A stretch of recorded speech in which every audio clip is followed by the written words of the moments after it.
සුබ දවසක් යාළුවෝ හැම දිනාටම. අද මම ඔයාලට කියලා දෙන්නේ spd-sx එකේ dynamic කියන setting එක හදාගන්න විදිය.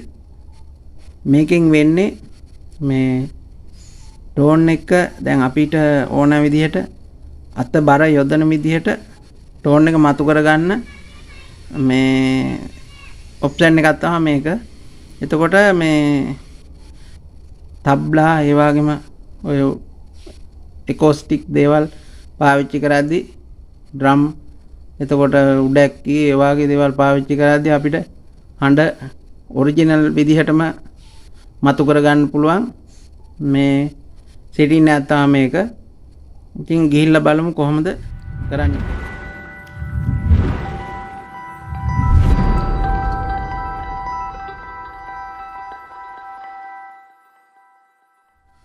අපි යනවා මෙනු එකට ඉස්සෙල්ලා මෙනු එක ප්‍රෙස් කරලා ඊට පස්සේ kit pad කියන එක යටතේ තමයි මේක තියෙන්නේ.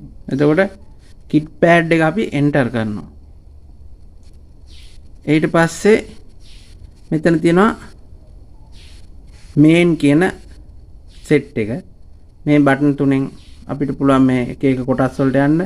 එතකොට main කියන යටතේ තමයි පළවෙනියෙන් මේ එන්නේ on කරපු ගමන් ඊට පස්සේ යනවා mod එකට.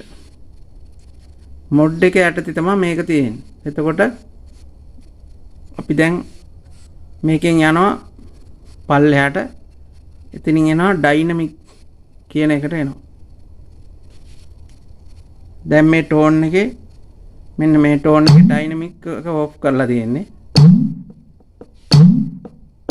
off කරලා කියන්නේ එක පාරක් තට්ටු කරපම සම්පූර්ණ මේකේ sound එක එළියට එනවා. එතකොට අපි ඊළඟට බලමු dynamic එක on කරලා කොහොමද වෙනස් වෙන්නේ කියලා. මෙතන අපි මේකෙන් on කරනවා. on එකට දැම්මා. දැන් බලන්න වෙනස.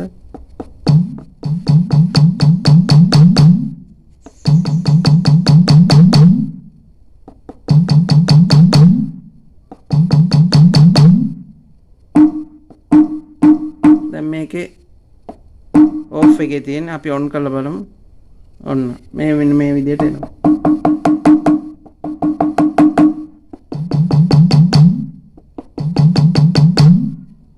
මේකෙන් ඔයාලට tone සෑහෙන දුරකට quality කරගන්න පුළුවන්. තමන්ගේ හැකියාව අනුව පාලනයක් ඇතුව tone එකට තට්ටු කරලා ඔයාලට ලස්සන හඬක් මතු කරගන්න පුළුවන් මේ ඔප්ෂන් එක හරහා. මම පොඩි කොටසක් මම මේ වාදනය කරලා පෙන්නන්නම් ඔයාලට. එතකොට ගොඩක් පැහැදිලි වෙයි මේක වැඩ කරන විදිය.